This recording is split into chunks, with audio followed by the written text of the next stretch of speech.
Hello, hello, hello, hello everyone, and welcome to Shooting the Dice with me, Rob May. Thanks so much for watching.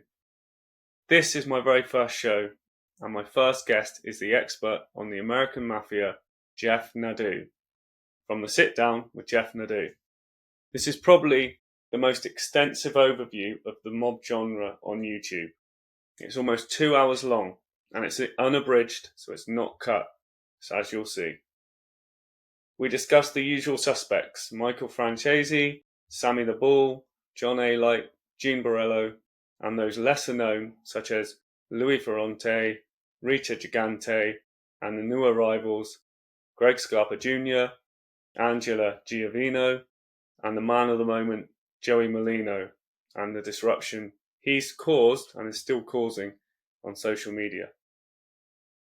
We discuss Whitey Bulger, Greg DePalma, and John Gotti Jr. and his relationship with his father, the Dapper Don, John Gotti Sr.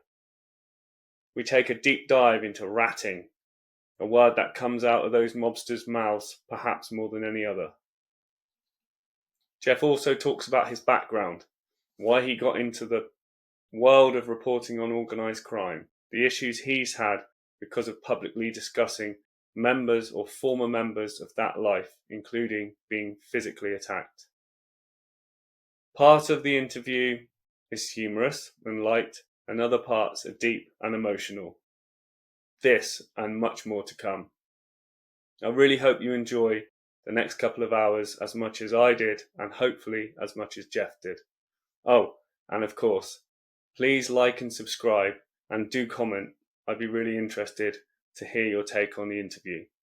Here we go. Hello everybody, and welcome to the first YouTube show, first podcast of Shooting the Dice. And I'm privileged to have a special guest. I've watched him for many years, well, 3 I think. You've been on the YouTube, something like that. And he's kindly agreed to be my first guest. Jeff, how are you, my man? I'm doing well, Rob. Thank you for having me. I got to give you a lot of credit, man. You're actually jumping into YouTube completely blind. You're just jumping into doing it. I always tell people, you just got to do it. You want to do it, just go do it. And here we are. So thank you for inviting me on, and look forward to having a conversation with you, man. Thanks, Jeff. You too, mate. Appreciate that. Right, Jeff, would you like to introduce yourself? A bit about you and what you do. Yeah. So my name is Jeff Nadu. I do all sorts of things, but over the last several years, I've essentially created a podcast where I talk about the mafia, organized crime, really any type of kind of connected crime, not your typical, slasher or serial killer. I talk about people that are creating something together, and they go out and they hurt people for the sense of money, right? So, mostly the mafia. I keep people updated on what's going on with that cohort currently. I talk about the history of it. And it really just kind of worked out and got bigger and bigger. And now it's one of the better shows out there. I'm not in the mafia. I've never been in the mafia. I've never said that. I just am someone who kind of just enjoyed the topic and started to delve into it. And before we know it, now we're here. You certainly are an expert, Jeff. Very compelling videos. Particularly interested in the little-known mafia or organized crime. Yeah, that's what people that you do. That's initially, and thank you. That's one of the reasons I started it as well. I think there's so many interesting people out there, interesting stories, interesting situations that I didn't want to just sit here and talk about John Gotti and Al Capone. There's so many other people that have had a huge power position in that world, and I wanted to bring those people to light as well. So why did you sort of join this genre? You couldn't have just been, I don't know, an average guy, and then all of a sudden jump onto YouTube and. I think about that a lot. Why did I ever join? I don't know, man. I mean, I guess I just always had an interest in it. I remember when I was a kid, I've always say this story. I saw John Gotti on TV, and my dad used to watch. I'm not sure in the UK if you have this channel, but we have a channel called the History Channel. It's very simple, right? And they used to play these shows where they would do like biographies of people. And I remember seeing a biography on John Gotti. And I don't know, I just found him very interesting. And then, as I got older, I started watching Sopranos and saw some of the films. And like I said, there was always an interest in it. And I remember in 2021, I do a lot in the sports betting world, like wagering and stuff. And I remember I told myself in 2021, I'm going to do something this year as far as a resolution of something I never did before. I want to make a hobby and kind of just run with it. And I ran with it, and now I'm here. So is this your full-time gig? Or do you work and do this Yeah. part-time? Or? No, I've been doing content since since 2016. I've been doing it on my own. Wow. I do, like I said, most of the year is involved with the betting stuff. I do a lot of work with companies and that sort of thing. But yeah, for the most part, this has become pretty lucrative for me as far as I have a TikTok account that's pretty popular. I have a YouTube channel that's pretty popular. And then the podcast, game, you can work and sell ads and do that sort of thing. So, yeah, it's been pretty good for me. So is it 100% you, or do you have a team around you help you out? Nah, I do everything pretty much. I have a little producer that does the audio side. He just formats it into audio and puts it out there. But no, any YouTube's video you see, I do. I don't have anyone. All the TikToks I do. Everything I do. Really? Because you're uploading content every day, every other day. So it must be taking up a lot of your time. Yeah, I have kind of a set schedule. I release something generally on YouTube on Tuesdays, Saturdays. But for me, I just you have to have a routine. When you work on your own, you don't have a boss, let's say, you have to have a routine where you have to stick with how your schedule works. You kind of are very routine based, but that's just how it works because you got to make sure you get everything done. But I enjoy it. It fills my days up. When I'm not and I don't have something to do, I can maybe just kind of improve what I'm doing or whatever. So yeah, I fill it up, but there are times of the year where I'm not as busy. But like on a Saturday, I look forward to it because on a Saturday from like noon to let's say 3 o'clock, I'm just kind of reading and getting a video ready. So I kind of look forward to it. It's all very simple and rudimentary, and it works for me. So you don't have a boss kicking your ass? Well, I don't. Like I said, in some of the betting stuff I do, I have people that I have to like answer to. But no, I don't necessarily have a boss. No, I think for me, I'm my own boss. Because again, if I don't put out videos, I don't make money. Right? It's just like any other job, right? If you don't hit nails and you're a construction worker, you're not going to make any money. If you don't pick up trash and you're a trash collector, you're not going to make any money. So if I don't put videos out, I don't make money. So you have to, the algorithms are very fickle things, Rob. Like if I don't put a video out for a week, YouTube will take my videos out of the rotation. If I don't put a TikTok out every day or 2 TikToks out every day, my videos will get screwed up. So you have to stay, continuous with it. It's all about self-motivation then, Jeff. Exactly. You're talking about John Gotti and remembering the Gotti days. I remember when John Gotti got arrested and put away. It was actually all over the news in the UK, which is really? Is maybe yeah, definitely. And I was a kid when he when he was finally kind of chucked in jail and never let out. Sure. My dad as well. He was interested in the mob genre, and it seems to be a worldwide kind of phenomenon, a worldwide interest, isn't it? With mainly New York, the Mafia. Why do you think that is, Jeff? Well, that's the age-old question. I'm not sure. It's interesting though because I'll see people in my comment section. They're from Romania or Australia or Pakistan or Senegal. It's fascinating where people come from and why they have an interest in this. I'm not sure. I guess it's really just people just enjoy villains. They go back to when they were a kid and they would watch, I don't know, a cartoon where there was a villain and there was a protagonist or whatever the words are. I'm not sure. True crime is the biggest genre as far as podcasts out there. And I do look at the mob world as a kind of a subset of it. I don't know. I can't answer that. I guess it's just you're living through someone else that maybe you'll never experience. It's the same with the prison world. A lot of people are interested in that world as well. I guess you're living vicariously through it, and you're trying to understand something you've never been a part of.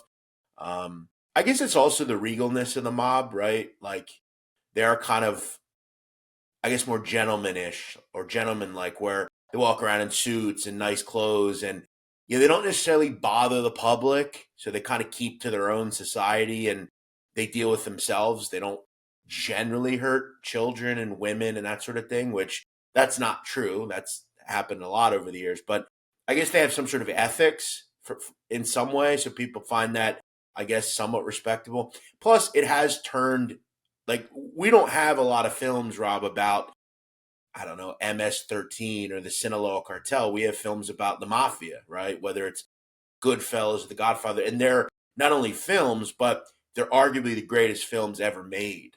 So I think that, I think if we didn't have mob films, I don't think the mob would be near as popular. I mean, you look at this picture right here. This is from a television show. So, like, I don't think the mob would be like where you are or anywhere else. If you didn't have people like that, you didn't have films like that, I don't think the mob would have been near as popular as it is. That's a really interesting take, because so what you're saying really is that a fiction, movies, books, has resulted in this genre of great interest, like globally.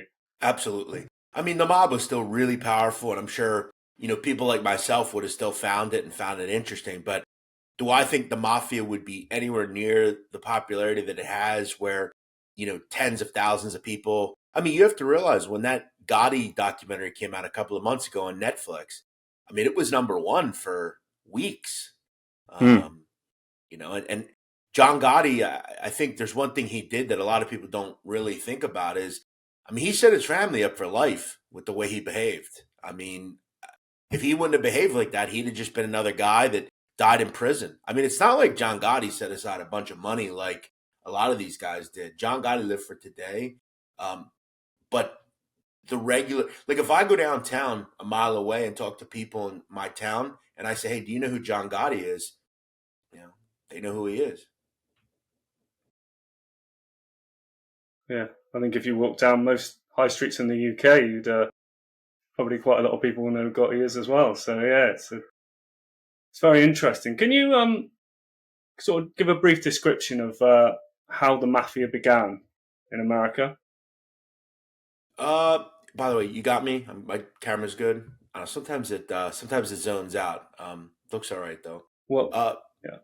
As far as the mob, I mean, the mafia has been around for hundreds of years. I mean, not necessarily in this country, but I mean, it was created or essentially began in Sicily as a way to protect the public from the police.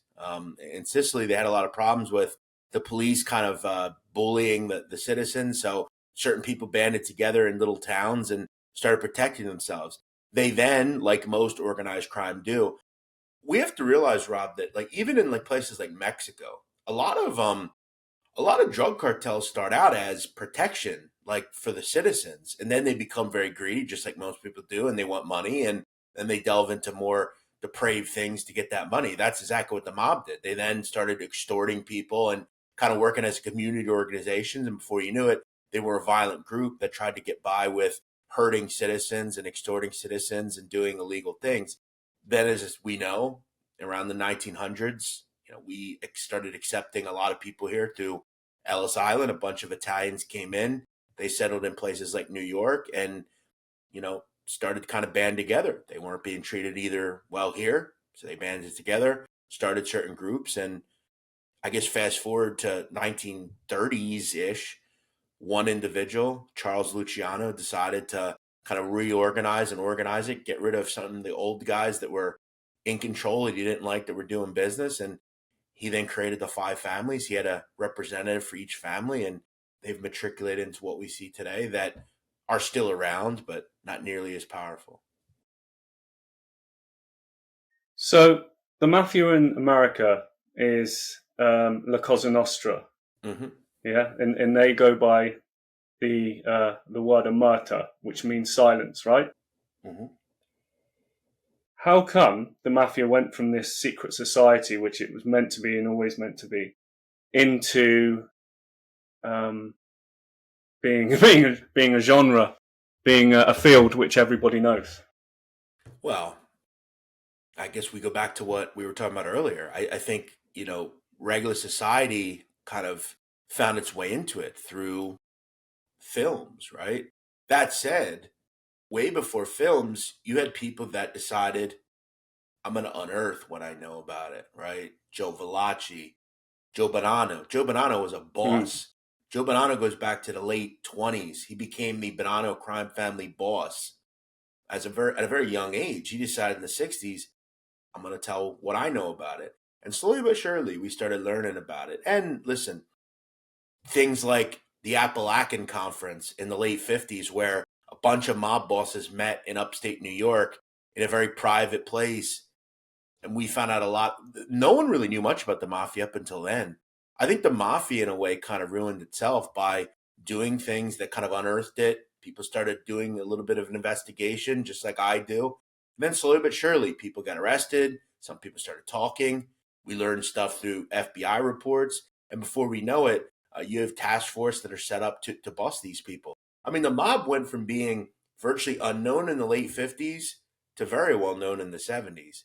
And some of it came from guys like Joe Valachi, who decided to flip and talk about that world. Some guys wrote books like Bonanno. But I think we just got smarter as far as the FBI, people like that, where they got too deep into things and we had to start taking a look at what they were doing, because the mob at one point affected every level of society here in this country, whether it was buying food. They controlled unions that controlled construction, everyday goods. They controlled everything. So you had to start looking into it. Plus, I think the election of John Kennedy also made them, the public got to know them a lot then as well, because the mob essentially set up against the Kennedy group as far as they got him elected. But then the brother, Robert, started kind of going full force at the Mafia, which made that a very big thing. A lot of people knew who that was. You saw it every night on the news. So it just crumbled kind of within. Yeah. So from the streets to YouTube, why is the genre so big on YouTube? And I'll tell you where I first started watching this was actually Michael Franzese, and I think it was 2017. Wow. So, and he's a charismatic man, turned his life around, a follower of Jesus. And I was really gripped on his story and how he kind of went from bad to good, like at the extremes. It was really compelling.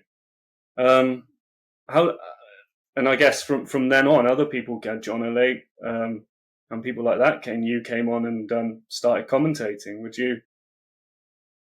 How would you describe the how the mob became big on YouTube, or what MobTube? Well, I noticed that, like I said, a lot of the people that watch me, I mean, for the most part, are from America. There are a lot of other people from other countries, but I just think in this country, I mean, a lot of the people that watch this content are people that grew up in these areas. I think most of the people, I would probably say out of the 100% of people that watch me, I would probably say 20 or 30%, maybe even more, are from New York or Philadelphia or New Jersey, and they remember as younger people, maybe being around this one person at one point or something like that. And again, I think it's just all subsets of true crime find an audience, right? Whether it's the mob or drug cartels or whatever. People just find them compelling. They watch, again, TV shows, movies, and they just look for the real thing. Plus, again, a lot of the people that were in that world, the Franzeses, the Alites, the Sammy Gravanos, people want to hear the stories, right? And I think those people, when they initially came on, Gravano is a prime example. When Sammy came on YouTube, he had super compelling content. He had like movie like content where it was like compelling stuff. He was telling stories that really drew a lot of people in. And I think the world of YouTube works like if you're a show that you decide you want to go the world to the mob from a UK standpoint, you can get into this genre because we've created something where other people can come in and we can all work together and we all see everyone's videos. So YouTube kind of helps it as well. YouTube will recommend you stuff based on your interest. That's the algorithm. So if you're Rob on Amazon and you're looking up something about, I don't know, umbrellas, 2 minutes later you might go on Facebook and see an umbrella ad. YouTube works the same way. If they see you like something on Franzese and you just watch one video, well, then you're going to start getting recommendations for me or for Sammy or for Jimmy Calandra or for somebody else. So it kind of works as well, and it's just kind of a domino effect. You get more and more interested, and communities created. Did you use that analogy purposely, the umbrella, with talking to someone from the UK? I didn't even think about it. No, the reason I brought that up is because I was out last weekend. I went out in my town, to have some drinks and stuff, and it rained. And I said, why don't I have an umbrella? I needed an umbrella, so I went and bought an umbrella. I don't know. No, I didn't even think about that, actually. It doesn't actually rain there as much as I noticed, because I'm a big, I bet a lot of English soccer, and it doesn't rain as much as I felt like it should. You're saying about an umbrella. Funnily enough, I bought one years ago, and I spent, I don't know, 20 quid on one, which is quite expensive. That's what I spent. And the thing broke. So I'm like, what am I going to get?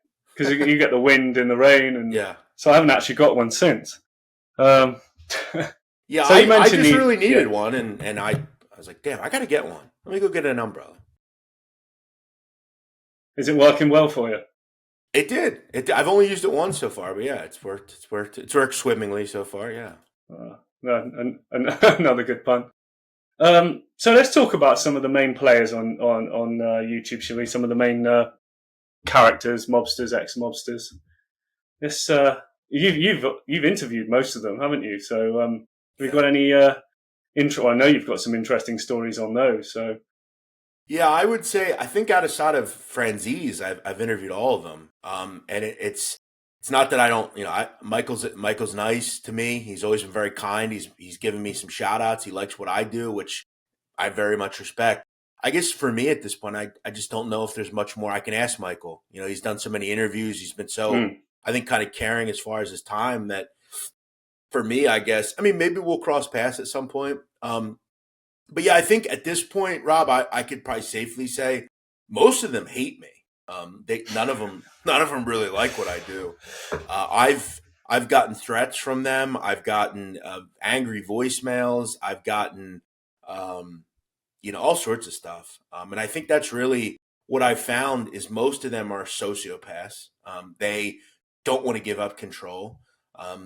They think that because I'm not in that cohort, they can talk to me the way they want. And I think what I've learned is you can't back down from them. I'm not scared of them. I'm not scared of anyone in the Mafia, to be fair.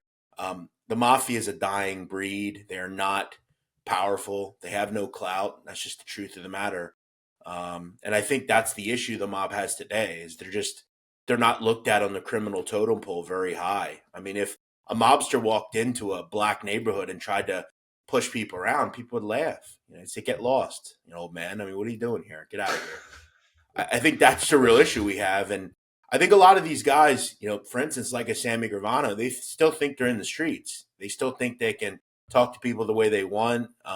They have some weird fan base that I think thinks that they're God in some way. And, I really realized this when my father died last year that, all these people are bad people in the end. They can say they've changed and they have this different thought, but they still come on here and make money off talking about beating people with baseball bats and hurting people. And I don't know. I guess to me, I feel like, and I'm not saying that Michael's Franzese isn't a changed man or whoever's not a changed man, but I don't know. And one year you're trying to tell me about God, and then the next year you're telling me about how you extorted a bunch of money through illegal means and you did all this stuff. So I don't know. I wonder how changed some of these people are.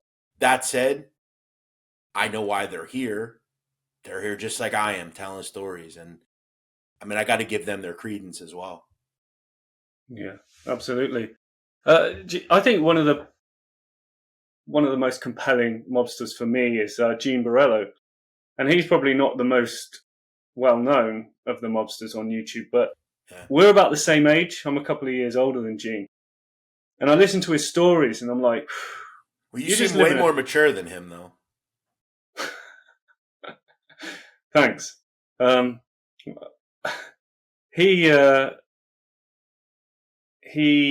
threw me with that one. He's lived a totally different life than me. So when I listen to his stories and like his growing up, you know, before when he was at school, when he joined the streets and stuff like that, and I'm like, oh, we're the same age in that, you know, you're a totally different person in a totally different background. I think. Whereas I enjoy listening to the rest of the guys, but I think almost all of them are older, a lot older. So, you know, I can't relate to them as much as I do relate to Gene Borrello, even if he is immature or more immature than me. Well, listen, I get exactly what you're saying, and I think that's what makes Gene, you know, so compelling. You know, regardless of what you think about Gene, I know for me, I mean, I guess in the words of another content creator, it's all about the numbers, right? And Gene brings numbers, right? You know, he's a guy who you put him on, and you're gonna get a lot of people to watch it. And you're right, Gene came up. He was born in the '80s, which I think virtually every other gangster on here is someone. You have some of these. I mean, Sammy Gravano's in his '80s, right? I mean, these guys are old. They've been around a long time. Gene is a guy who's kind of part of the new aged mob. I think he was the last. That was the last generation that actually was out there doing things. There's no guys in the streets today like him at that age. None. You know, they've all moved into other worlds. You know, gotten into other careers.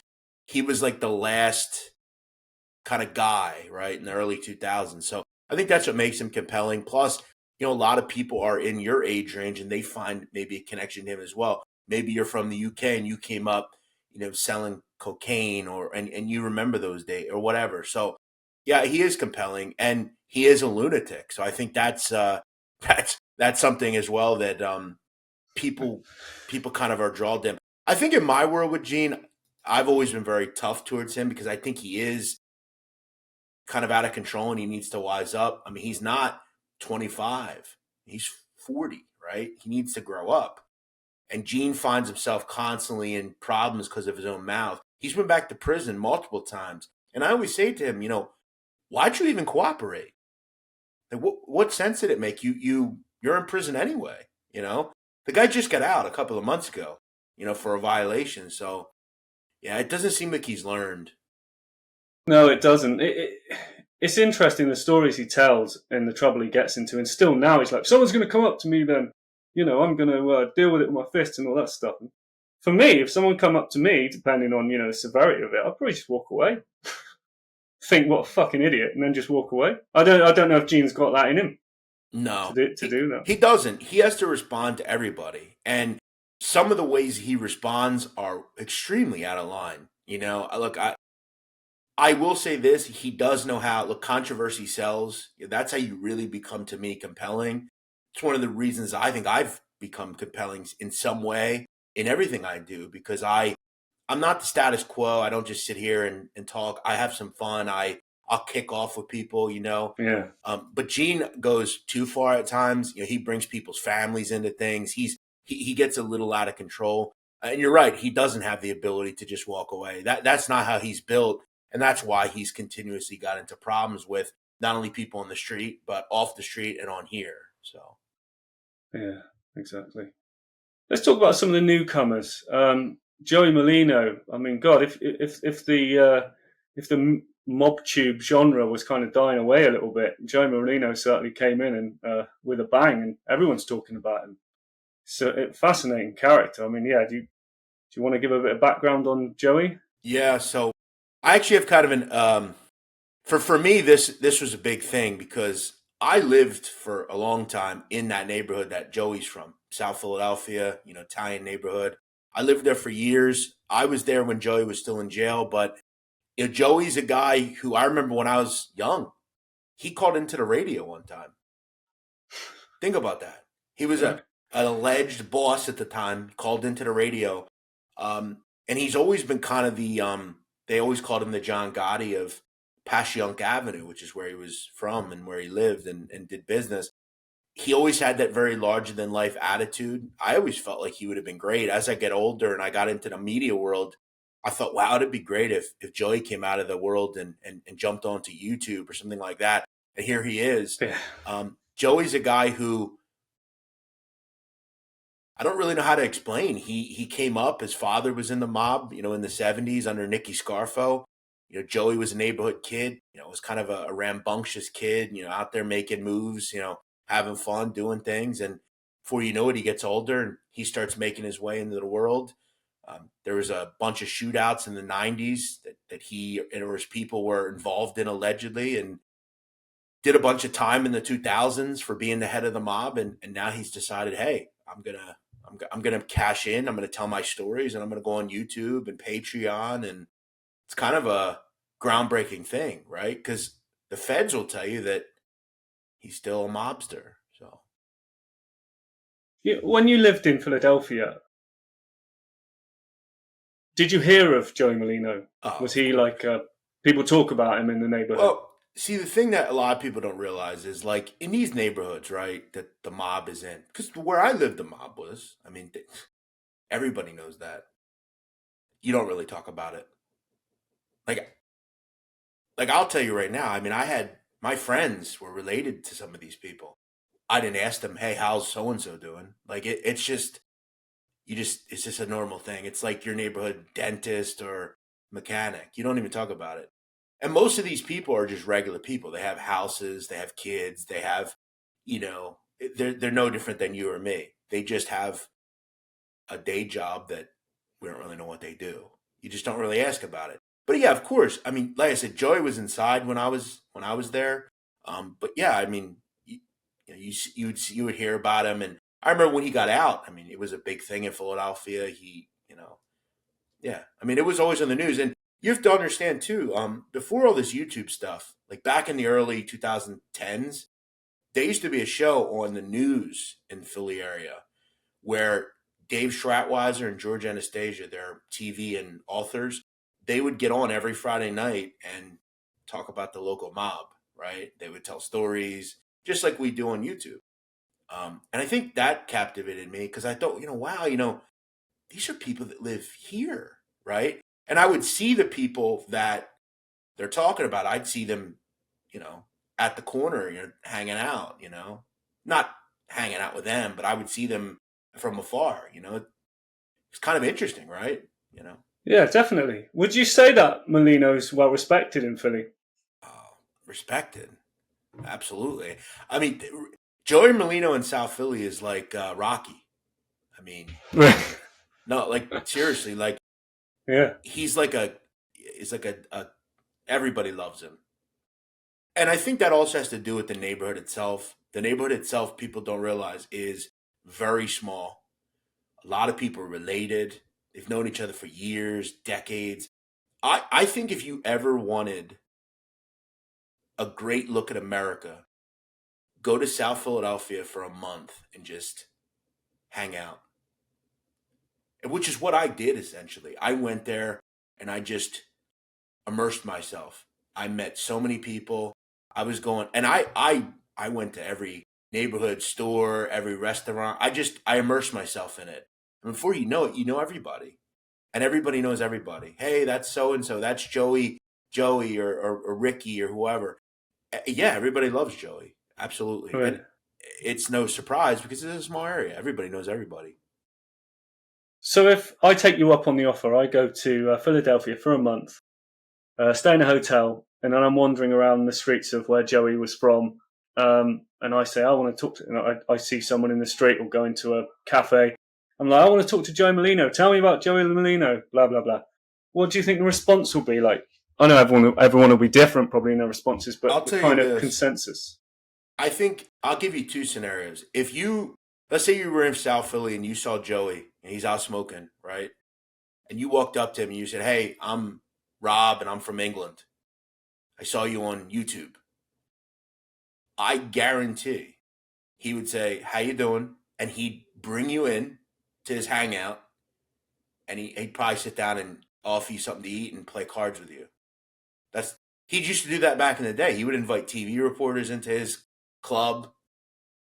I think if you walked though and you were just asking openly around, people might say, you know, why are you here, or who are you? But I think a lot of the people there are nice people. You know, I haven't always had the greatest run down there, at least now, because I think they look at me as someone they know and they think, why are you doing this? You know, and that's been kind of negative for me at times. But no, I think all in all, the people are fine, and they would just find it funny or interesting that you care, you know. But no, Joey would accept you and think it's funny or something, probably. Well, he definitely won't. He definitely won't think I'm in the FBI, will he? No, unless I can do good accents. Joey's very. I think one thing about him that I've realized is the person you're seeing on Patreon or YouTube. That's how he is in real life. Very, you know, from what I understand, very larger than life. You know, like the kid working with him, Joe Snuff. I've known him for years, and he is, for Joey, a great co-host because he knows that neighborhood. He knows Joey. He knows his family. He knows all the stories. That's the greatest thing about that show, at least what I like, because I've lived there and I know some of the characters they have on there. I love those old stories they tell. Because Joey tells them, like he told a story the other day that he used to, break the balls of, like, gangsters. Like, he would, you know, tease them and stuff. He's like a little kid doing this. Like, I find that really interesting. So yeah, I think they all really just work well together. But no, he would not think you're in the FBI. I know that. He would not. What's up, Cuisine? You're actually not bad at that, Cuisine. Yeah, it's pretty good. Cuisine. It's pretty good. But he usually thinks you're a cool or a piece of shit. Yeah, he always says that. He's a piece of shit. He's a fat piece of shit. You know, I don't think he would think that about you. Oh, thank you. Let's talk about Joey Merlino on Vlad. I actually paid for that. I listened to some of the Vlad stuff. I'm particularly interested in the Keefy D scenario, the 2-pack. Yep. But I thought I couldn't wait for it to come out, to be honest. And when you had the opportunity to spend a £5 if I think it's $5 where you are, and to actually listen to him, watch him. You did an excellent. I watched yours out. I think a couple of hours later you were on a live, and you did some analysis of the Vlad interview, which I thought was really compelling. Can you just tell us what your view of the interview was like, and how much did Vlad get out of Joey? Well, I think this has always been the issue. You know, when you interview someone like Joey, you have to realize you're not gonna get the stories that you really want to hear, right? Like, you're not going to ask Joey, hey, were you the shooter Halloween night of Nicky Scarpa Jr.? Was that you? Of course he's not going to say, oh, yeah, that was me. You know, like, not that it was or it wasn't. He's just not going to get it. Joey, regardless of what you think of what he's doing now, he is still true to a code. You don't talk about people. You know, I think Vlad is a guy, you know, I think he does great with, like, the hip-hop interviews. He just doesn't know that much about the mob. I don't think he does much homework. I'm not going to say that I would be a better interviewer or a worse interviewer. I feel I would be a great interview with him because I do know that neighborhood somewhat. I feel like we can have a decent conversation, and I know what to ask and what not to ask. But, you know, for him to come on there and talk about his dad in a criminal sense, this is never going to happen. He's not going to talk about guys that were before him. He'll tell you how he feels about them and if he'd ever met them, but you're not going to get the real juicy stuff. He also has an interest in talking about informants. And I think in one level, there is a major problem with that in the government. The government does deals with a lot of shady, scammy people. And you have to wonder, why are they doing it? He has been railroaded in certain cases. Some of the stuff with Ron Previty was out of control. So do I think it went well? Look, I think it was okay. I think it was what it was. That's the Vlad world. That's not an easy interview to do, right? When you do an interview and someone says, I don't want to talk about that. I don't want to talk about that. So you have to kind of figure out, okay, on the fly, where do I go with this? How do I? And if you're Vlad, who doesn't know that much as it is about Joey, it's difficult. I spent the money and watched it. I actually found it compelling. There were several things I actually didn't know about Joey. I never knew some of those stories, and I feel like I know a good amount about him. So for the first one, I think it is what it was.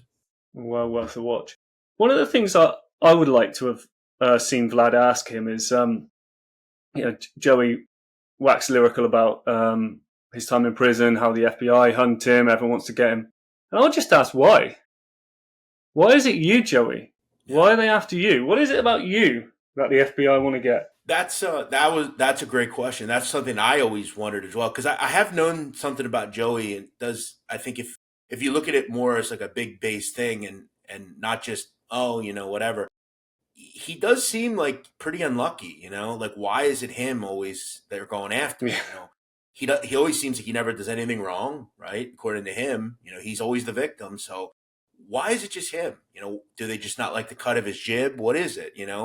I also would ask him, I think the age-old question that I've always wondered, what do you do for a living? How do you afford all these things? Like, I heard him talking the other night about, on his Patreon, they did a show where he's talking about living in Packard Park. Packard Park is probably the nicest neighborhood in Philadelphia. It is near the stadium area. The houses are, at this point, probably $8, $9, $1 million. Back then, they were some of the ritziest areas, brand new. And he's talking about in the 90s, he lived there. And I'm thinking, how'd you make a living? What did you do there? And I always found that interesting. I think there are questions like the one you asked that I do want to know. I don't know. I don't know what it is. But yeah, I would have went a different way with it personally, but well worth a watch. It's still dropping as we're having this chat, isn't it? That's another thing, so. Rob, I would have did. I know Vlad likes the whole parts thing where he releases everything in parts, but I would have did it all one shot. I think the issue he has, Vlad, is people watch the first one and they say, well, this guy ain't going to answer anything. I'm not as interested now. If you just put it all at once, you at least get people to watch it for 5, 10, 20 minutes. I think you got more bang for your buck on that than piecemealing it. No, I agree with you.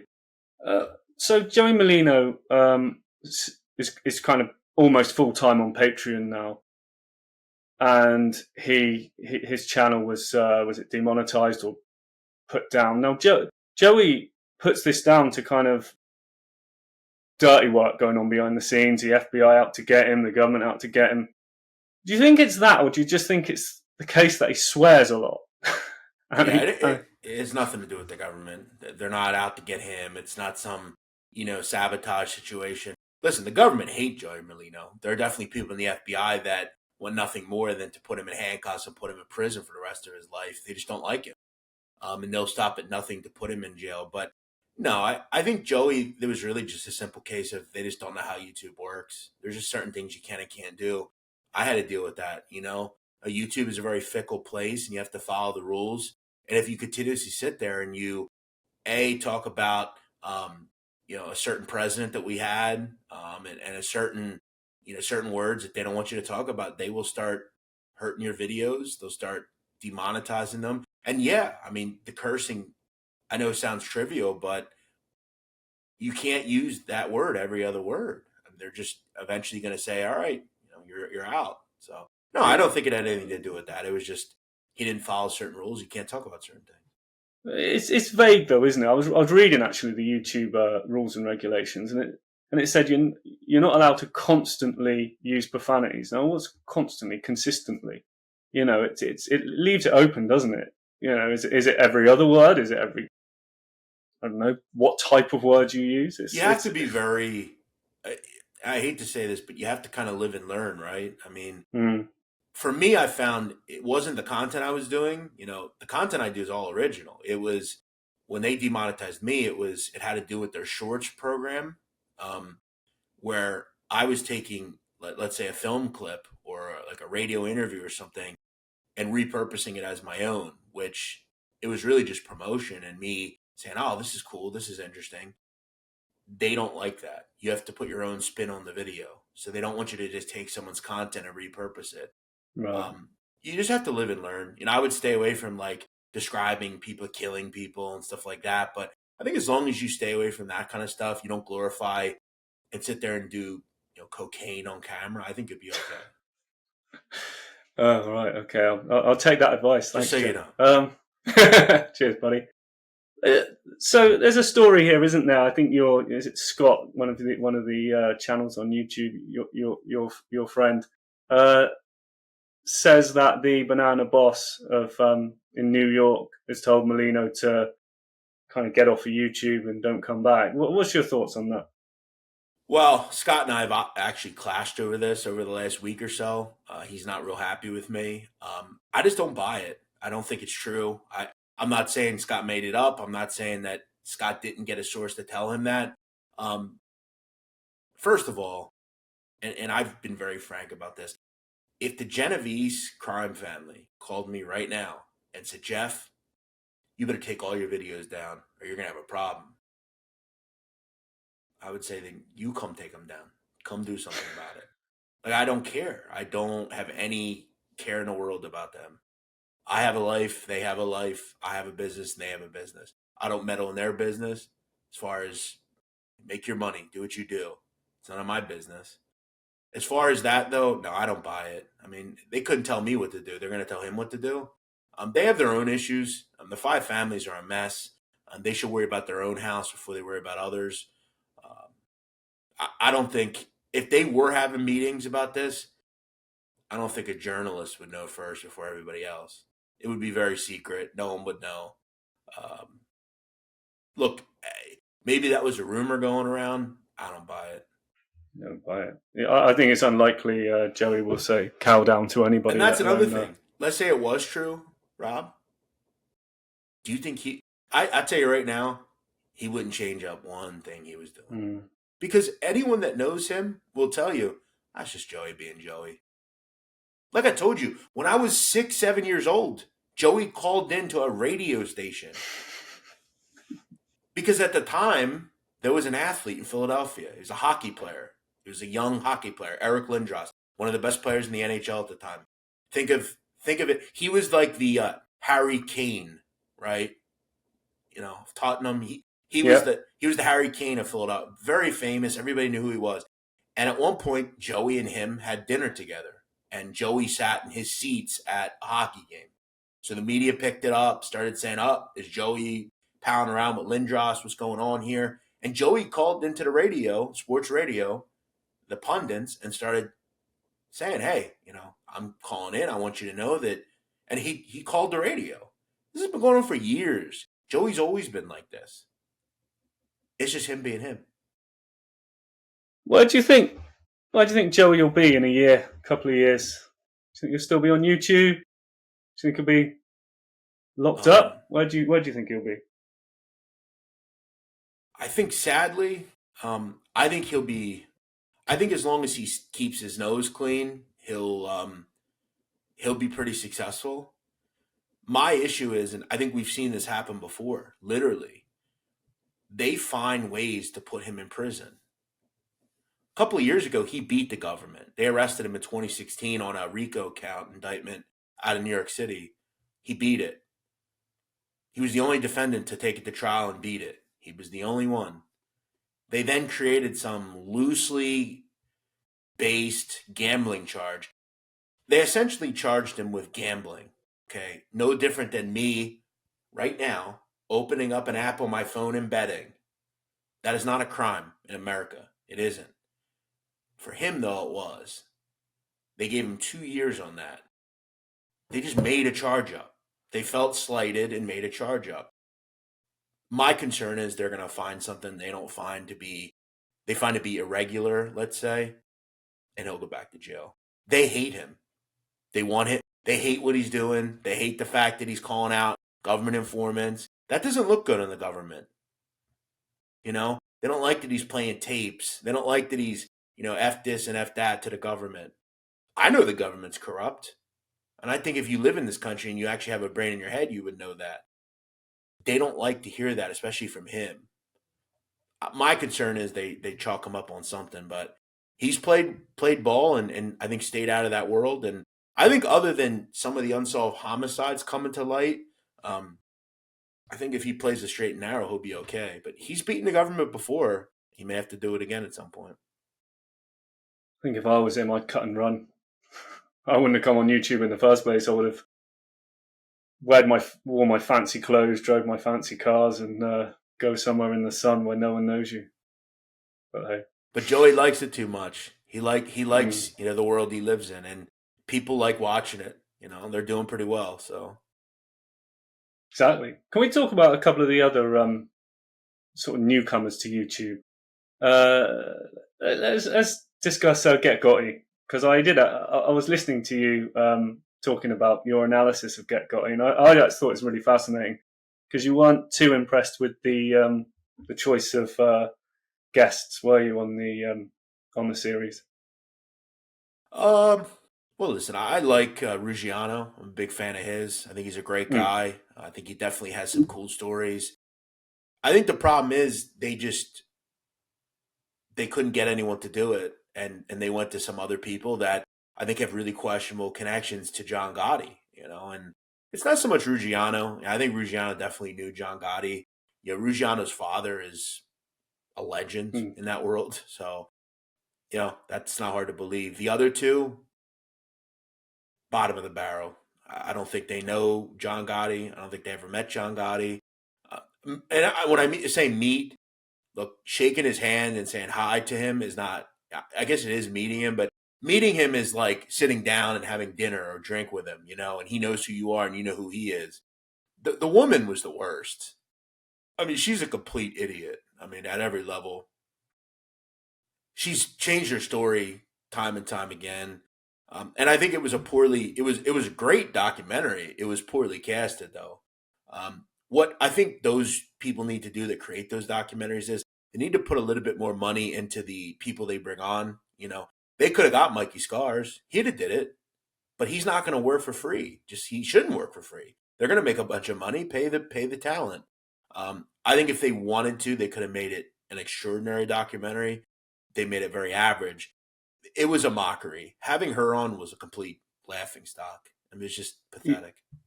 You're talking about Angela Giovino. Correct. Yeah, and she's got now a channel on YouTube, right? Of course she does.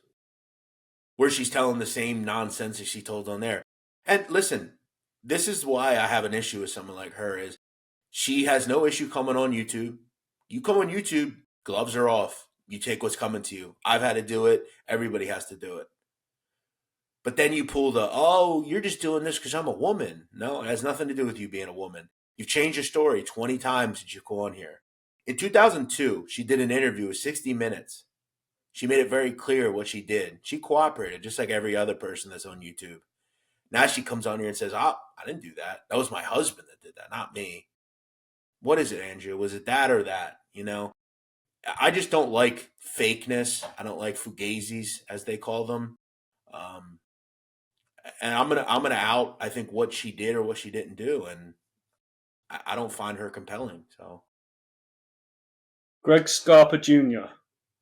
Right. He joined the Johnny and June show, didn't he, via telephone?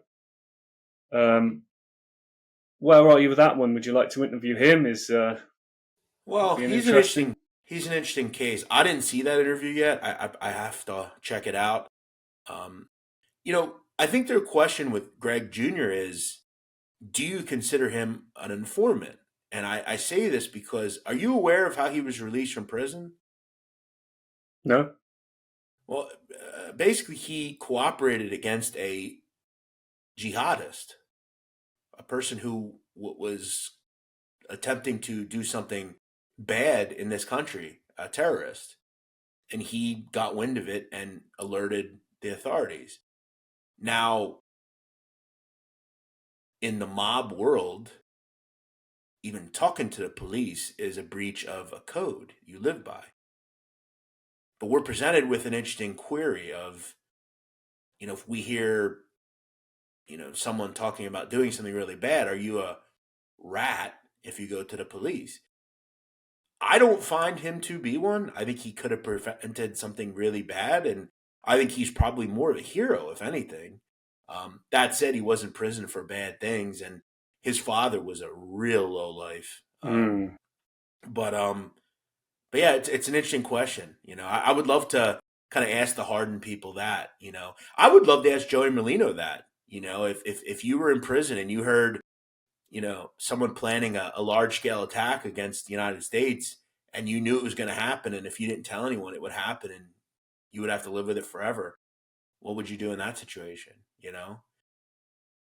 I mean, Yeah. let me ask you. I mean, you're just a regular guy. I'm a regular guy.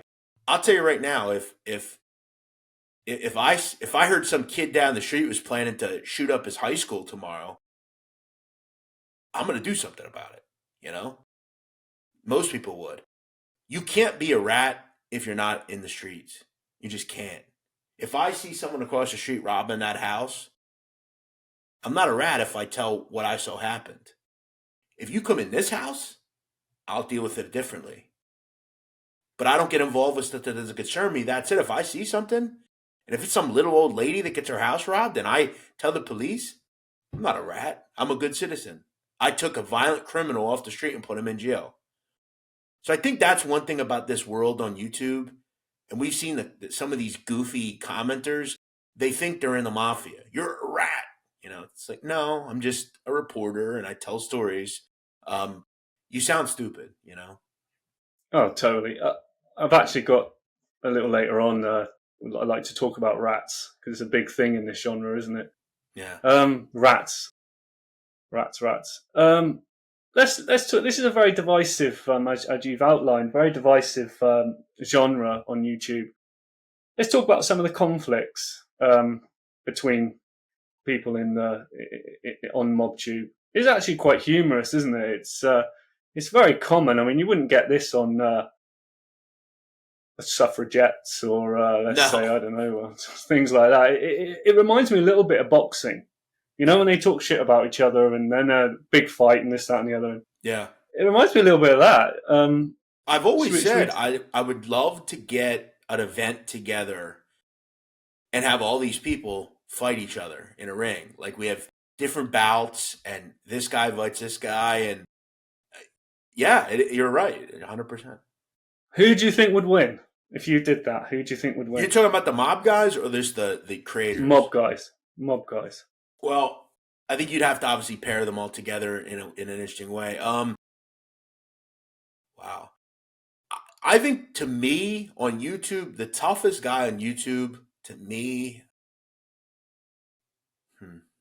it's interesting. Well, I interviewed him, Junior Pagan. I would put him up against anybody. He's only been on YouTube through my show.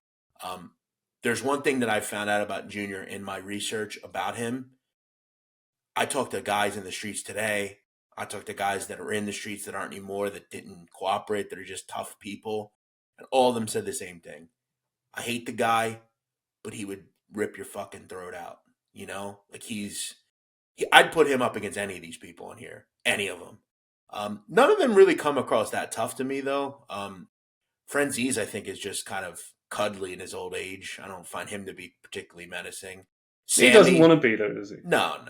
Sammy, I don't know. He'll use his son to do everything, so I don't really worry much about him. I think Gene could probably handle himself. Dominic Sicali probably can as well. I don't even know how I would match them up, though. I think Mikey Scar's Sammy would be a good fight. They hate each other.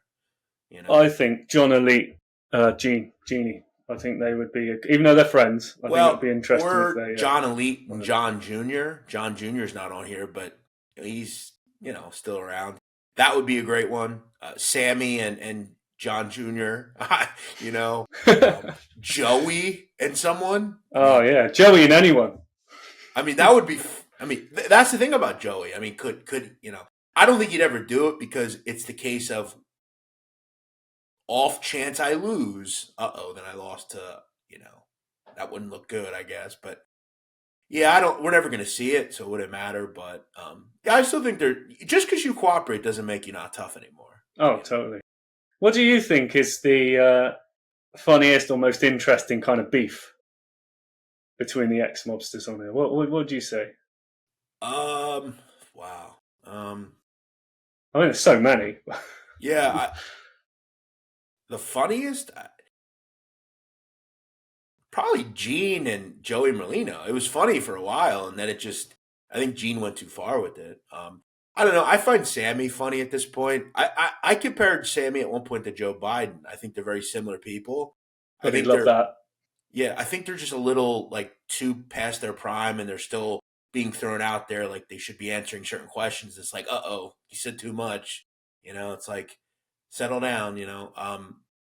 Yeah, they're all funny to me. I actually find some of the creators funny as well. Like some of these guys like me that Oh, there's a one guy that this guy Lee Cole, he decided one day to just drive out to where Sammy lives and like confront him at his office. And he went there and like confronted him, and Sammy's son just like slapped the shit out of him. And like that was funny. Like like shit like that's funny. Um, I think he's the funniest person on MobTube. That guy Lee, he's very funny. Like he doesn't know any pronunciations. He's just funny. Like, but yeah, some of the commenters get into it with the creators as well. So, oh, I was going to say. So some of the commentators, for example, you. yeah. Oh yeah. Can you tell us a few of the beefs that you're in or you've been in? I'd probably be better off telling you the ones that I haven't been in. So who hates me? Panisi, John Panisi, Gravano, John Alite, Dom Sakali. They all hate me. I mean, I've gotten into beef with a lot of the content people, the people that create the videos. You offer to bring them in, don't you? Sure. Oh yeah, all the time. I've also gotten into it with the Gotti family many times. I think the one thing that I present that a lot of these people don't is I'm not for sale. I don't work for these people. I'm not here as a propaganda machine for you. And I think a group like the Gotti family, they want people that will get down or lay down, where you either get in line with the way we feel and what we think, but if you don't, you're an enemy. And if you tell stories that even are true, that they don't like or don't believe, you're a bad guy. And that's one of the things that I will never do. I will never be sold to the highest bidder. I'm not going to sit here and play a game where I say stuff because you like it and you want me to. I'm just not going to do that. Whether it's Merlino, whether it's the Gottis, whoever. And that's a lot of the reason I get into beefs with these people. John Alite doesn't like me for one reason. I did a video and I didn't puff him up to be the gangster that he thinks he was. That's not the fact. The facts are he was around John Jr. Did maybe he meet Senior at one point? Maybe. I don't know.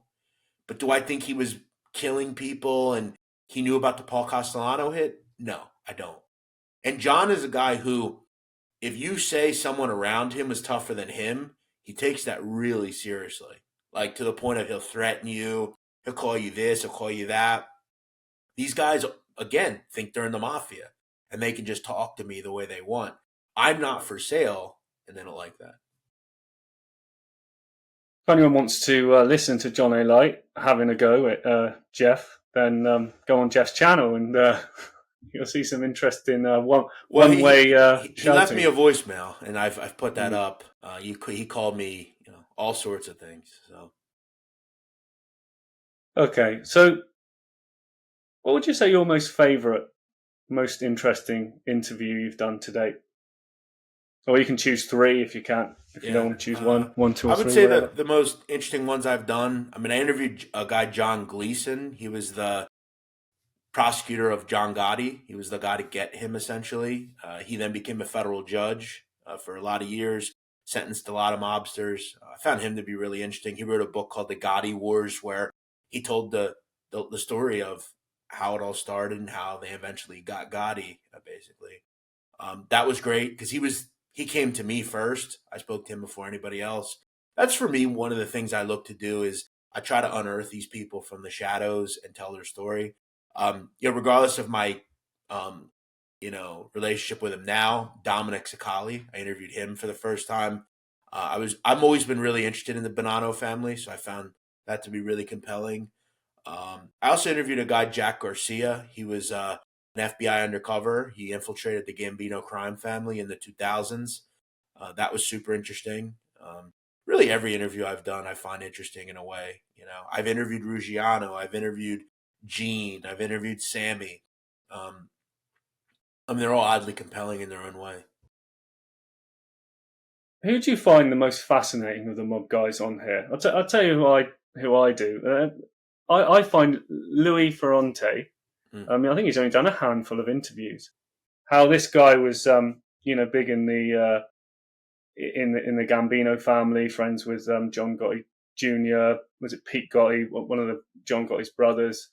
And he went to never ratted, went to prison for a long time, turned his life around. Now he's best-selling author, works for TV companies, and I really think his story, a bit like Michael Franzese, his story is really compelling. And the other one is Rita Gigante. I just think it's amazing that you could actually go on her website now and book a reading with her for spiritualism. She's deeply spiritual. She's got a fascinating story, really, really interesting. But also, you can she'll do readings for you. So those are the two I really find not particularly well known, but really interesting people. Yeah, Ferrante is a guy I'm gonna look into a little bit more. I personally have some real questions about him.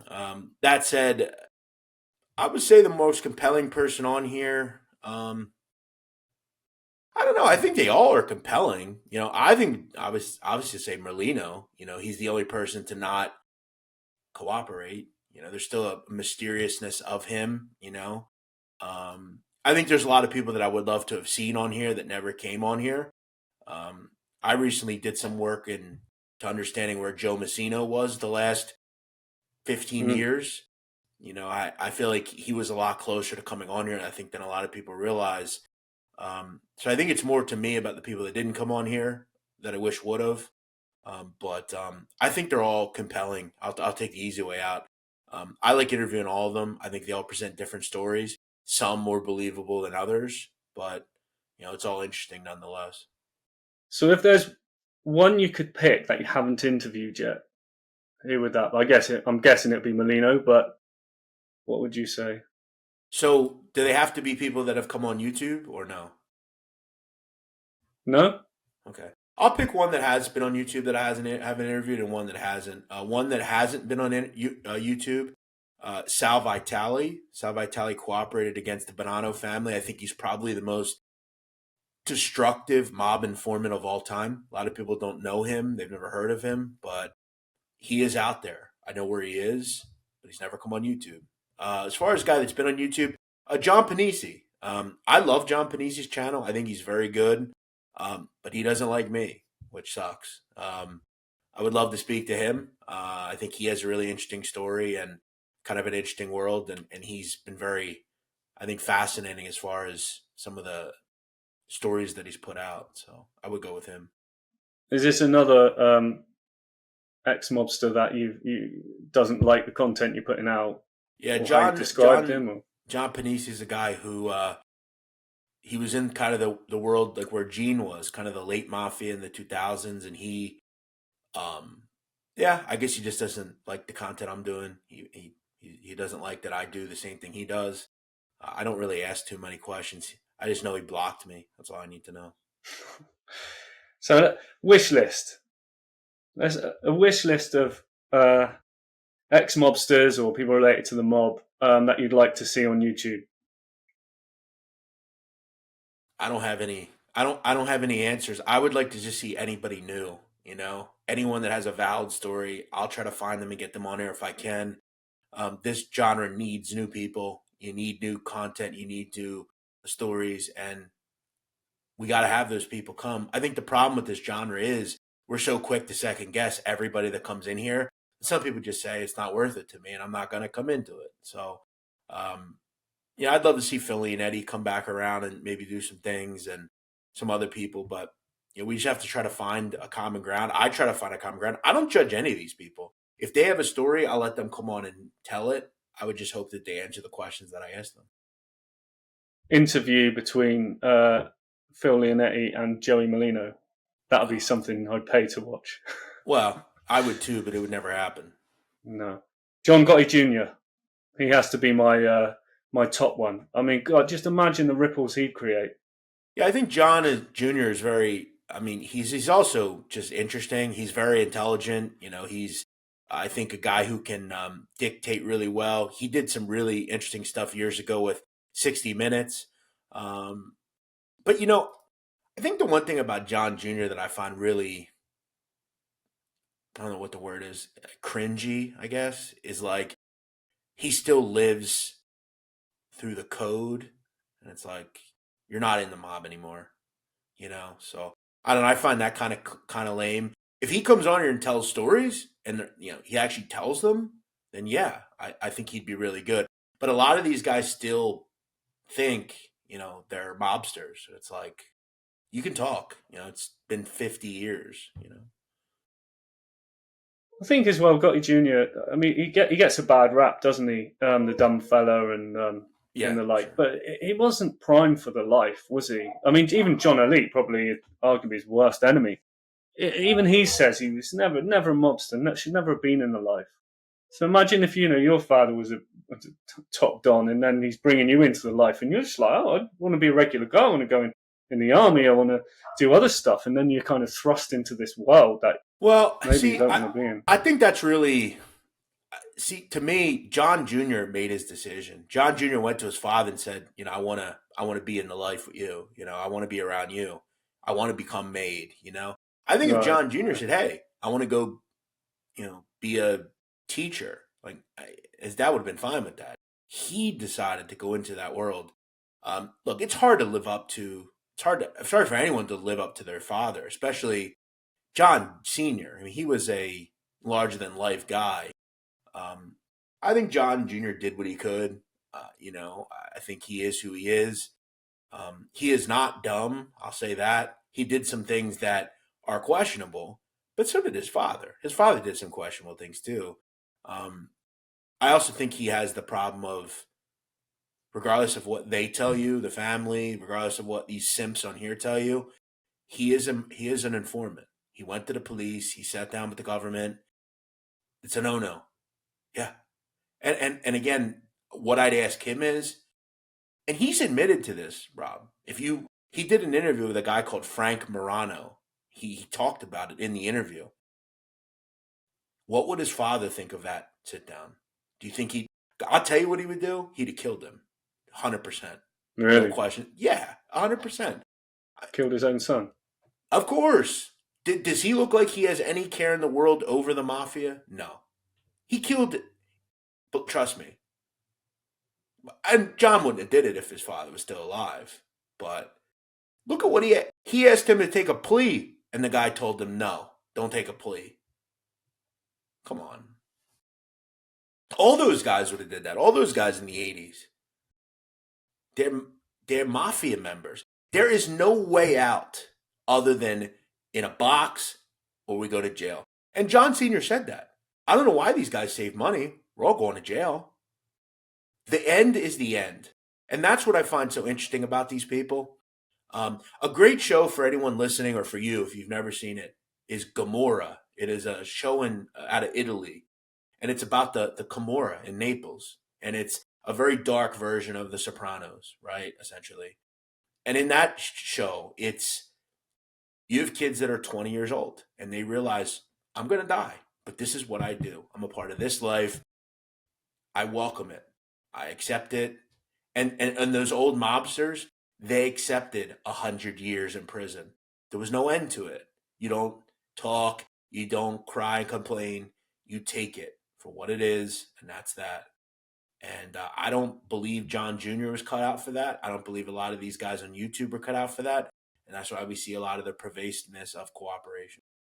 It's just not in them. No, it's not in them. It's very difficult, Rob, to have a rival walk up to you, put a gun in your face and say, I'm going to blow your head off in 30 seconds. And for you to just stand there and say, all right, do what you got to do. Or it's very hard to hear a judge say, I sentence you to life in prison.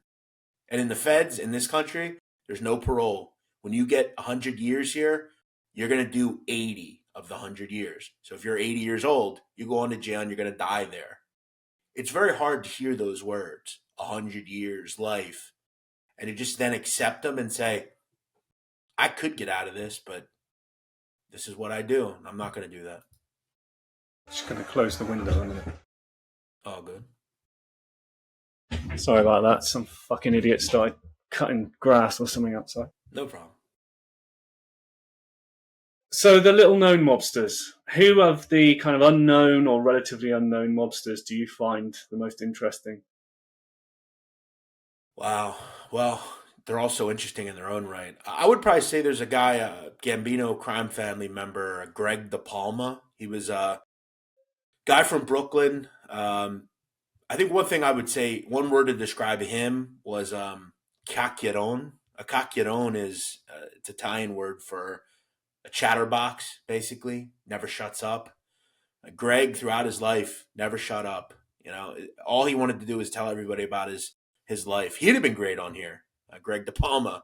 But he grew up. He eventually was the head of something. It was like a dinner theater up in near the Bronx, and he hosted all these celebrities, and he was kind of the big man on campus in his area, and he made a bunch of money for the Gambino family. He eventually got made, called 12, 15 people after he got made. Hey, I got this, I got that, never shut up. He eventually was under John Gotti, then John Jr. And down the road, the FBI infiltrated him.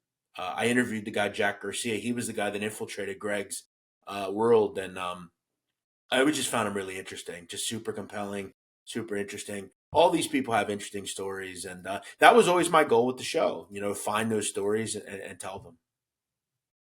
Is there any mobsters out there, kind of that are prominent, semi-prominent, that you're surprised about? So in a sense, you think, well, what have they really done to deserve this kind of recognition or popularity? Yeah, a lot of people, the wide range of these people. I don't ever. I mean, to put this in perspective, I don't just talk about the mob. I mean, I've done content on way worse people than the Mafia. And I think by certain standards, the Mafia are tame compared to some of the people I've talked about, in other countries and stuff. But yeah, I mean, like Greg Scarpa, Whitey Bulger, I mean, they were just bottom of the barrel, garbage, trash, and I've heard people, in certain ways talk nicely about some of these people. And it's like, well, I think hearing the word like legend about some of these people is kind of crazy. It's like, well, no, I wouldn't say they're a legend. They cut people up. They're not legends. You hear the word stand-up guy, which I guess I've heard. There are guys that accept their punishment, and I think there is something kind of beautiful about that in a way. You've accepted your punishment, and that's how the world works. You get into dirt, you get dirty, right? But yeah, I don't understand like the romanticism of some of them, but there's some creepy people out there. So, I mean, there are people that worship serial killers. There are people that worship school shooters. Why that is, I don't know. Ted Bundy, right? You had all the women that Sure. he would have chopped up were in the courtroom swooning over him. Sure. I mean, there's a fairly famous guy in America. He about 10 years ago killed his entire family. This guy Chris Watts. I mean, I've heard time and time again the guy's inundated with mail and women throwing themselves at him. And it's macabre for sure. But it goes back to why people like people in the Mafia. People like villains. People like power. People like, I don't know. There's a reason. I mean, in their sexual lives, people like to be handcuffed and tied up. Why that is, I can't answer that. I would love to interview like a psychiatrist and ask them stuff about this because I think they could tell us a lot more. But I kind of relate it. There's a really good content creator from England. He makes a lot of videos on like a lot of drug content, that sort of thing. And he's talked about it where I think it's really like a car accident. You want to look, but you shouldn't look, but you can't look away, kind of thing. To where like people are just interested in like why people do the things they do. Why does someone who like a John Wayne Gacy? This is a guy who was like pretty prominent in his town. He was like a neighborhood clown at birthday parties. Clown, yeah.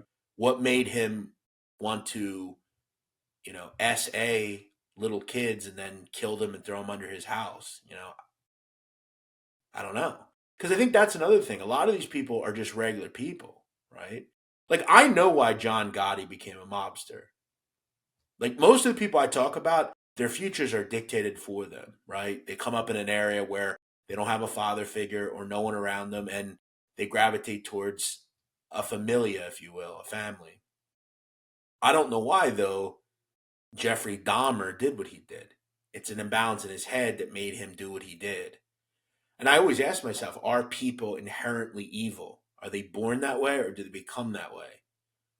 Why does there was a story out of Russia in the early 2000s where two kids who were regular school kids, they just decided to go around and start beating people with hammers, right? Why they did that, no one knows. Did they do it for a reason? Or were they just inherently evil and they were always going to be that way? I would love to know that. Nature v nurture. Exactly.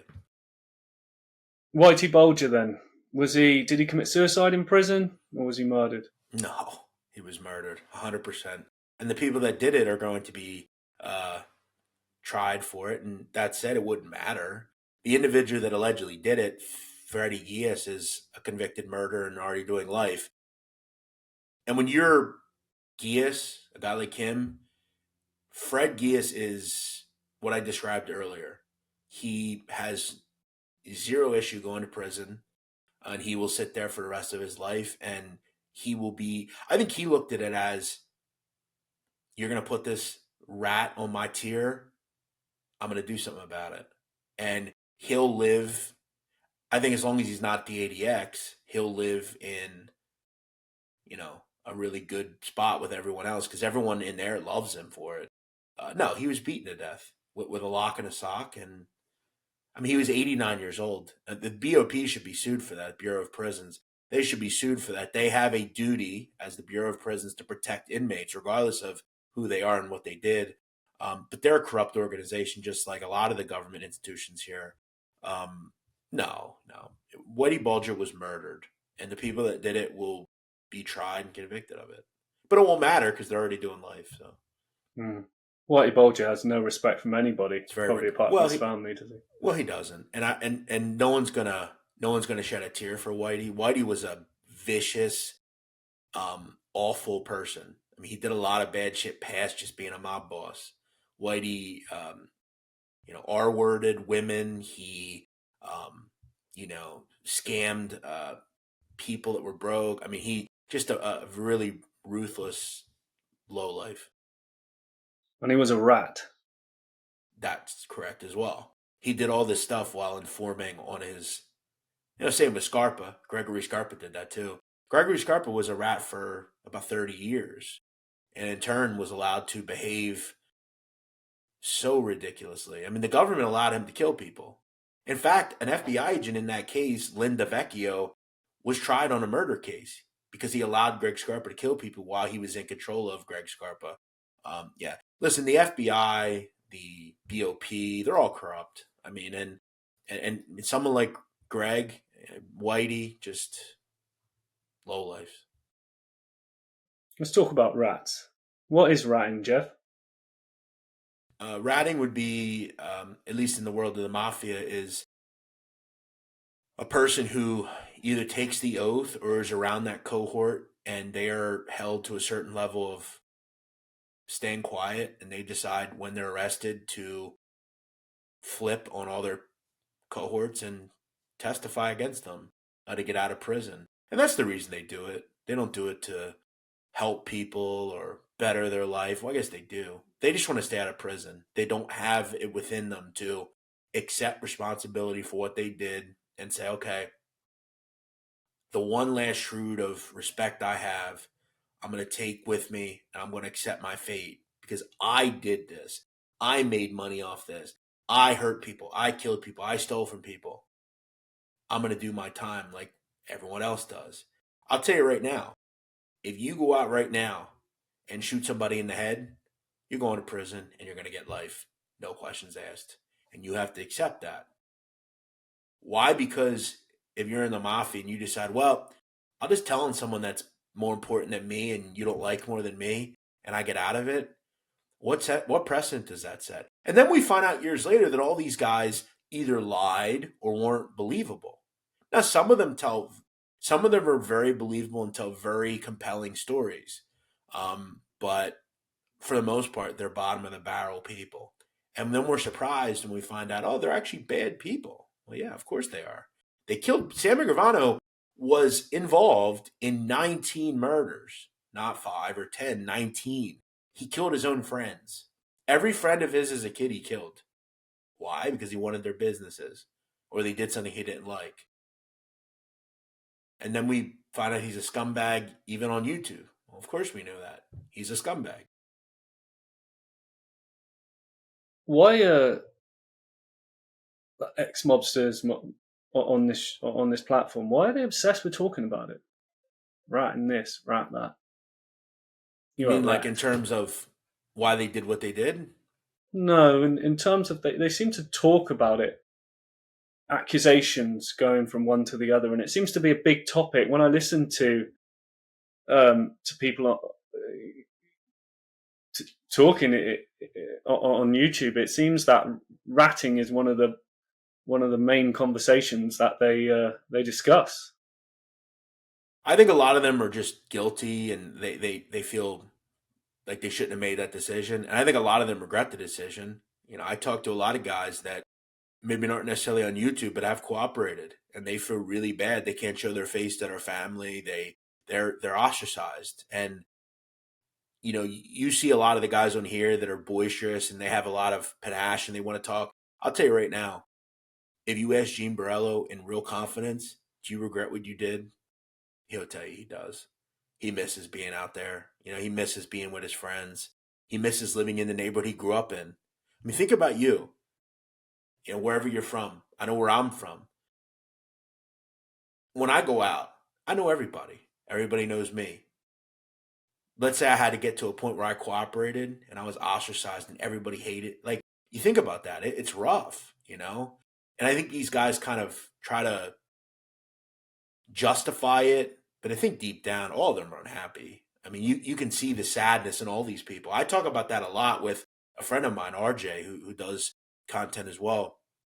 And I've noticed that all these people have a certain sadness to them where they just yearn for the days of when everything was okay, you know, and it's a big change. It's hard to accept. These are people taken that are lifelong members of the mob, you know, or high ranking.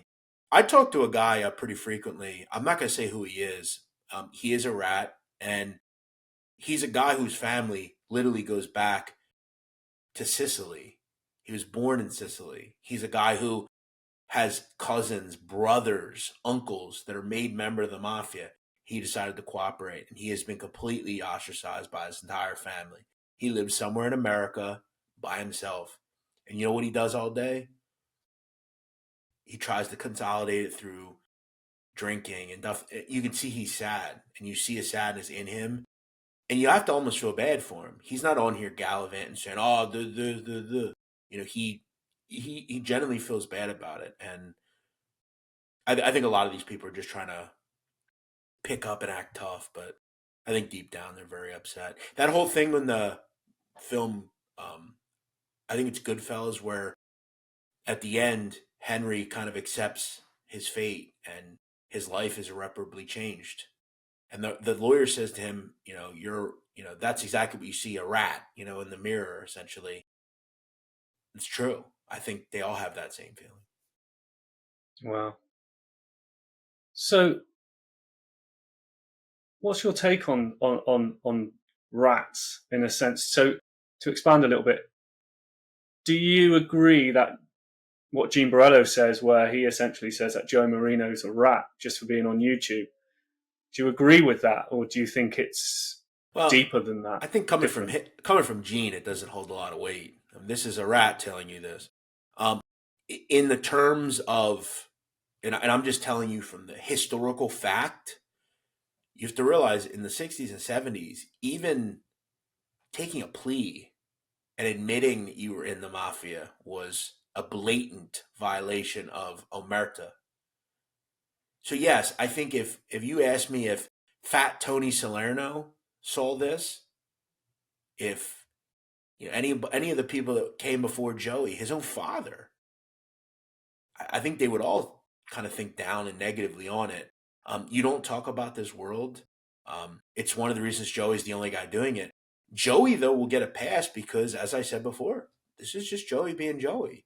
He goes close to the sun, but he doesn't ultimately get too close.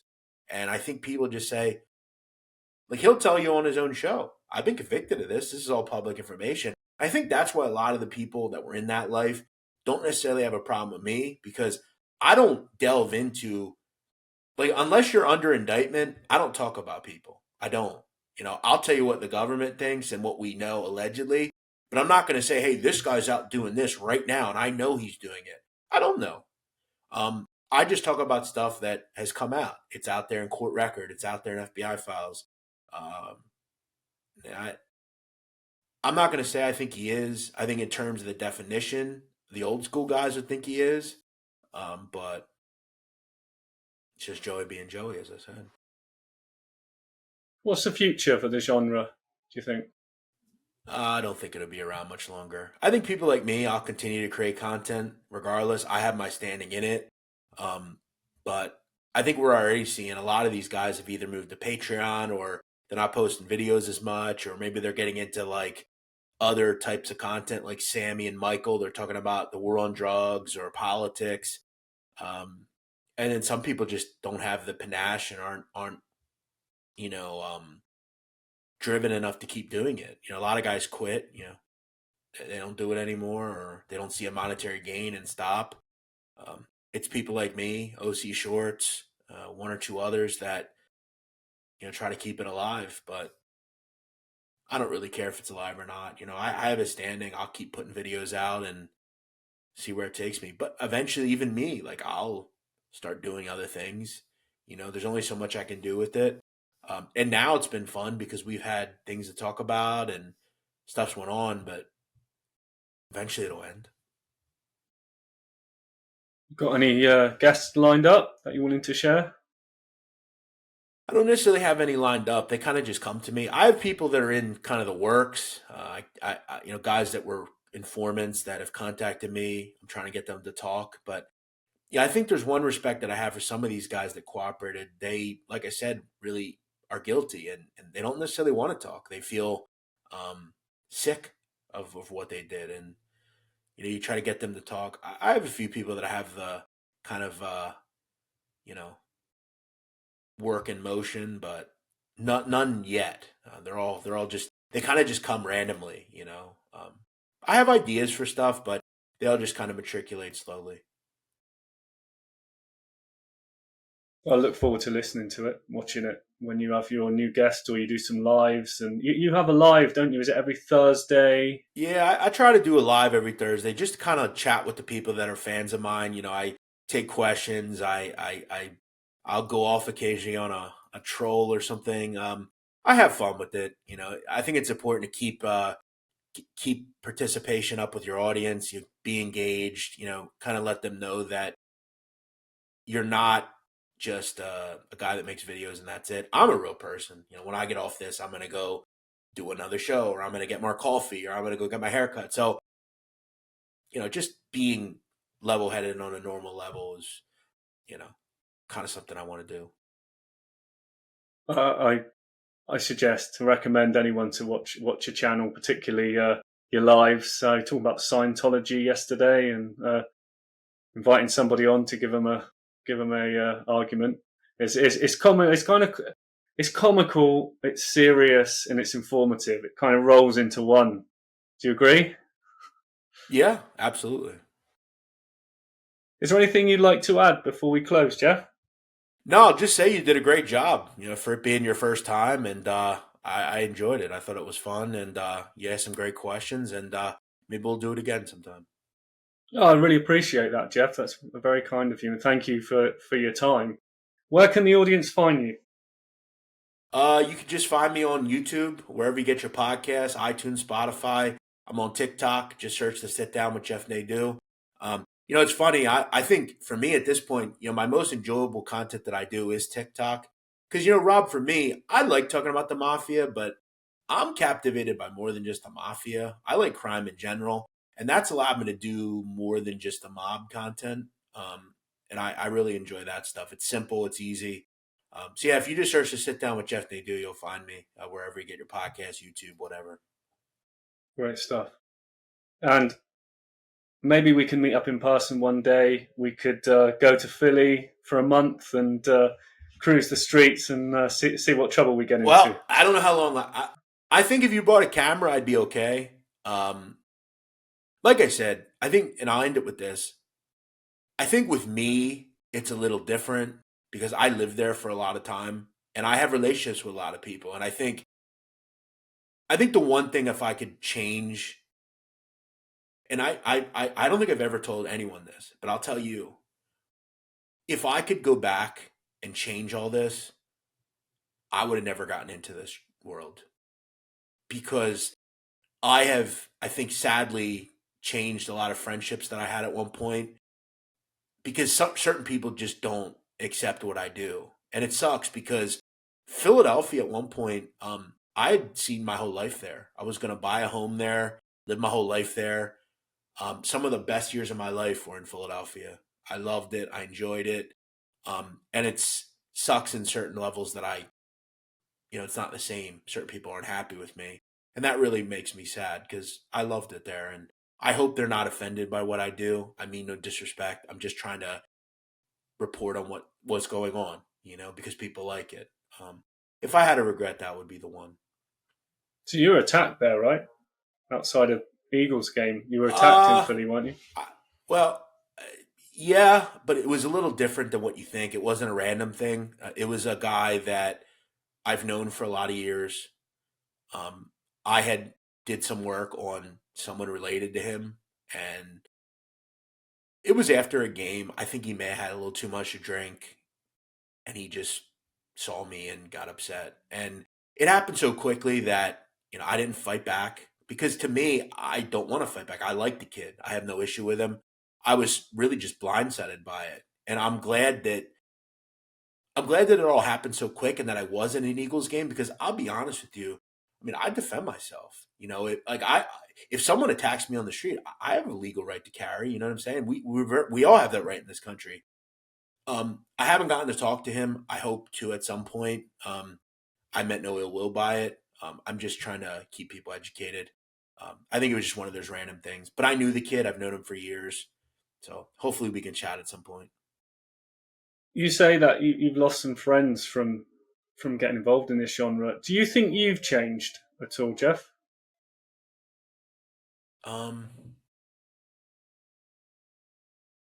Probably. But I don't think it's because of this. I'm just not the same person I was a year ago, And I know you know this, I believe. Look, my dad's gone. My dad was 59.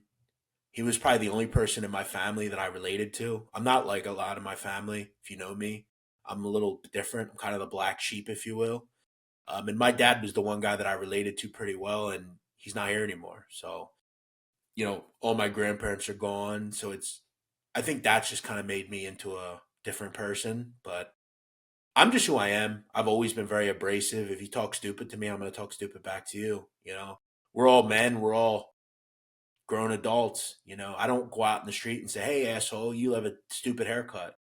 I don't care. If you're nice to me, I'm nice to you. It's pretty simple. So I kind of give what I get, and people are always the victim on here. You come on here and call me a fat piece of shit, and then I respond, and I'm the bad guy.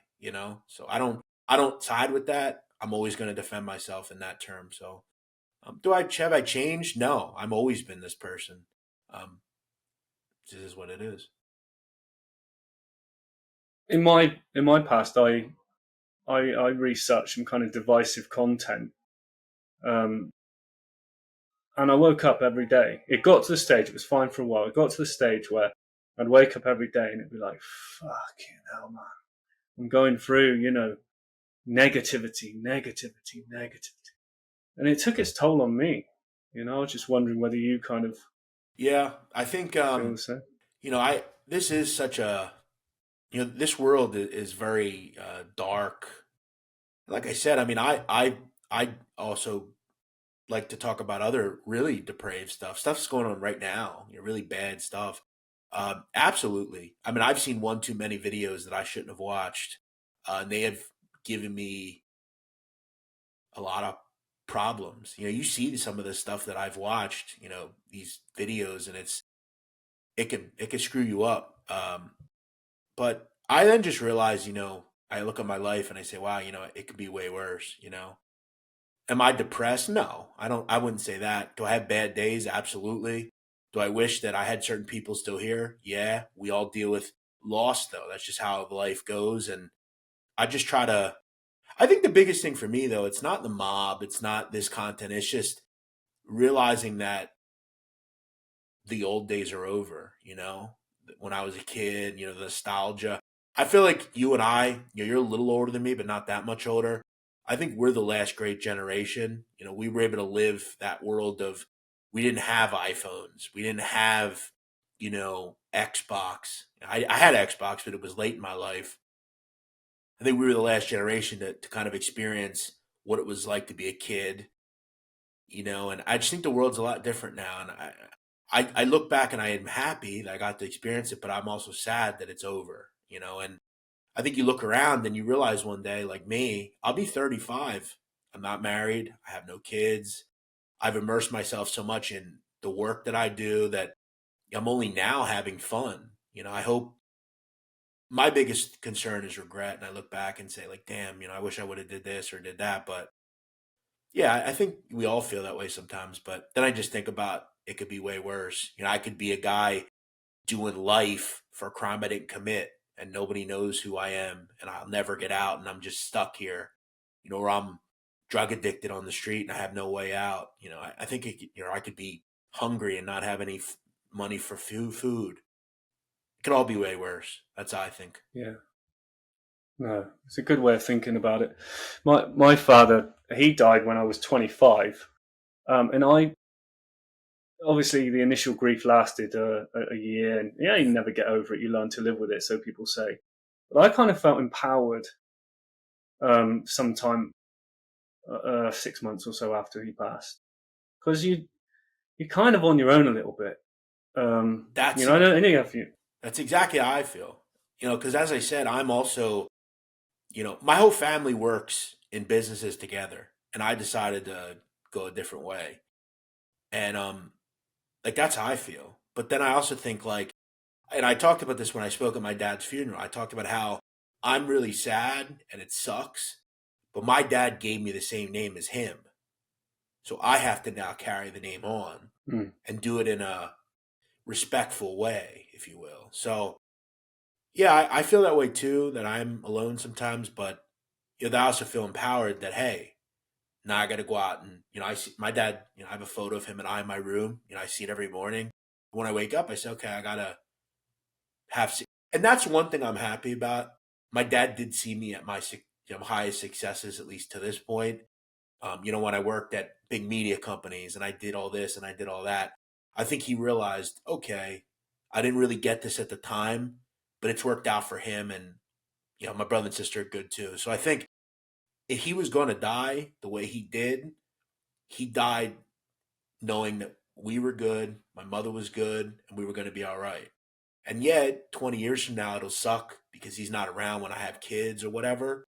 But I'll know that he was happy and he gave us a good life to continue on. So I feel that way too, but it's okay eventually. And I'm sure he's proud of you, what you've achieved, and your family. And that's the main thing, isn't it?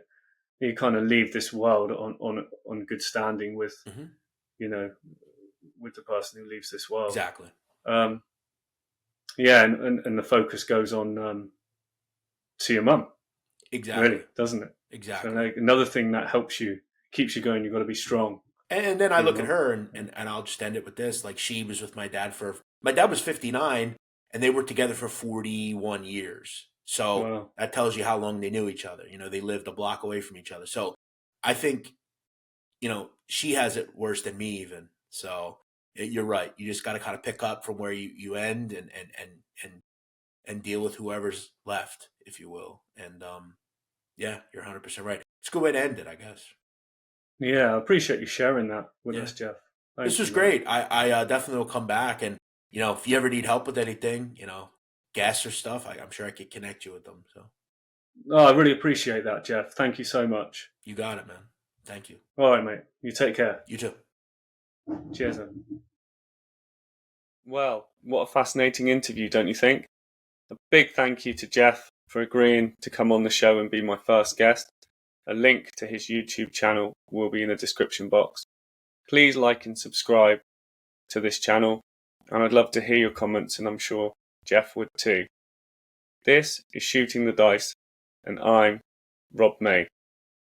All the best.